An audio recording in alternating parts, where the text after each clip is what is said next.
Once upon for always there lived a very rich yet loving and compassionate king. His storehouses were full to overflowing with everything necessary to make life in his kingdom perfect for him and all those who dwelt there. He would hold back nothing from his people, for he loved them so. In his kingdom he asked but one thing of his people: "Will you let me love you and care for you all your days?" With this request, the king gave full freedom to his people to accept his offer of love and provision or not. He knew it was risky to give such freedom, but if they let him love them because they had to, he was certain no one, including himself, would be happy living life that way. Surprisingly, the king found himself without a kingdom, for every one of his beloved subjects had chosen to reject his love and walk away from his kingdom forever into exile. The king loved his people very much and wanted desperately for them to come back. Knowing just what he had to do, he laid aside his crown of many jewels and set off to gather his people. I heard a knock at my door, yet opened it to find no one. Although it was night, I was nearly blinded by the radiant light shed by the gift left on my doorstep. It was a gloriously white garment, and resting upon it was a brilliant jewel, neither of which I had ever seen or heard of anywhere in the world. I looked down at what I was wearing, and suddenly felt quite stained and dirty, so I eagerly slipped on this new garment, only to discover a perfect fit. It was as if this was all I would ever have to wear. I couldn't get it dirty. The fabric wouldn't tear. It kept me warm when I was cold and cool when I was hot. Feeling so completely protected with the garment on, I decided then I would never take it off. I then gazed at the indescribable beauty of the jewel and wondered who would give to me these most precious gifts. Most certainly it was someone who knew me and loved me. I had to find out. I noticed a blood stain on the door where my unknown friend had knocked, and a trail of blood leading from my doorstep, but strangely the blood screamed life, not death, to me. Without a thought, I stopped what I was doing and set out to follow this trail in hopes of finding the one who had done this great kindness to me. My journey down the trail, whether night or day, was illuminated by the brightness of my new garment. I clutched the jewel in my right hand, and looking down, I followed, step by step, each drop of blood as they guided me down this path of life.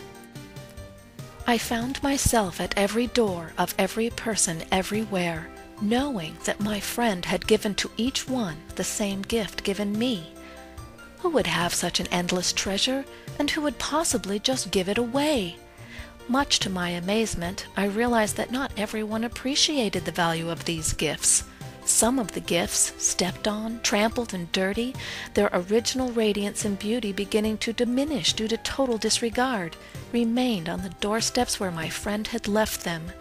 I remembered I couldn't get my garment dirty, and decided the garment had to be worn for its mysterious qualities to be unleashed. I looked up from time to time to see something so shocking I could scarcely believe it. Some people had picked up their gift, but instead of trying on the garment and cherishing the jewel, they ran to the market to sell them. Imagine this, if you will, a gift of priceless worth, life, traded for but a few pennies. I knew this friend of mine must be full of a love so deep and so endless, because as I continued down the path, I found I had returned to the doors where the gift had been disregarded or sold the day before, and replaced the old gift with a new one. I started to meet others along the way. They were looking for my friend too. Together we discussed how this gift had changed our lives from the inside out. We owed our friend so much. We owed him our lives. We decided the only way to find him was to stay on the path, to follow the life-giving drops of blood for as far as they went. even if they took us to the very ends of the earth.